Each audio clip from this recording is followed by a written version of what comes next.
So we know that, like, I mean, he's got a serious superiority complex, and he definitely needed to speak to a psychiatrist. And he started to hate Gandalf because everybody liked Gandalf, and Gandalf was maybe not as great as Saruman in terms of raw power, but he was really wise and influential. And Saruman started to become a bit stalkerish. Then after a while, he took a lot of interest in Gandalf's coming and goings, and he thought a lot about anything that Gandalf said, and he was a bit intimidated by Gandalf. And so he started to openly mock and humiliate Gandalf, just kind of like a jealous child would, I suppose. And he also started to secretly copy things that Gandalf did, such as smoking pipeweed in private, even though he would publicly criticize Gandalf for doing that. So I've got my unfinished tales out here. I'm just going to read a couple of quotes. So reading here from the chapter called The Hunt for the Ring, it says, "Yet in truth, Saruman's spying and great secrecy had not in the beginning any evil purpose, but was no more than a folly born of pride.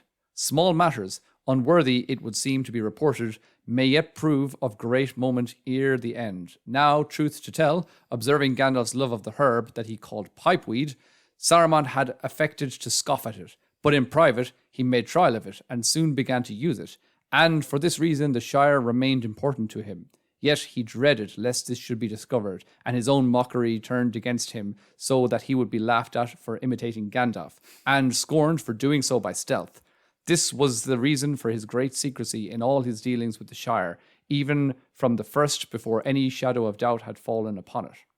So interesting. In that little passage, we have the words "scorned" and "Shire" twice. So wait, is what I'm to gather here is that he found the Shire important just because it produced pipeweed, and he's like, well, I can't attack them until much later, and I'm going to stay away from wherever they create the pipeweed. Saruman got hooked on the ganja, right? Okay, I know, and he got a bad dose, and then so he would like sneak into the Shire, like he would almost use kind of magic to kind of hide himself. He'd sneak in because that's where all the great dealers were, and then he'd even start to meddle in the Shire later on. He'd put spies in place, and all around, like in Bree, he had his spies. And he did a lot of this because it kind of also gave him satisfaction just to kind of mess around with an area that was kind of dear to Gandalf.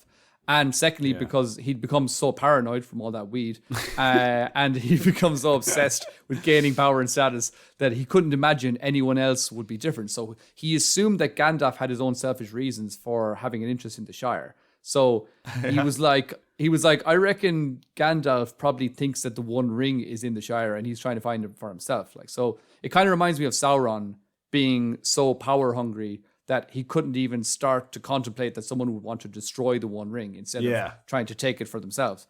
So we spoke about that in our Sauron episode, that he was just so like, what do you mean that someone would try to destroy this ring? It's so powerful. Of course, anybody who comes near it will want to claim it for themselves. So when it turned, but then the weird thing was that when it turned out that the One Ring was in fact in the Shire, that only confirmed like what Sauron had thought all along. He was like, I knew it. I knew that Gandalf was really behind my back trying to find the One Ring without my help and without telling me. And that made him even more pissed off because he was like, and I'm the expert at rings, and Gandalf didn't even bother to come and try and tell me. Yeah.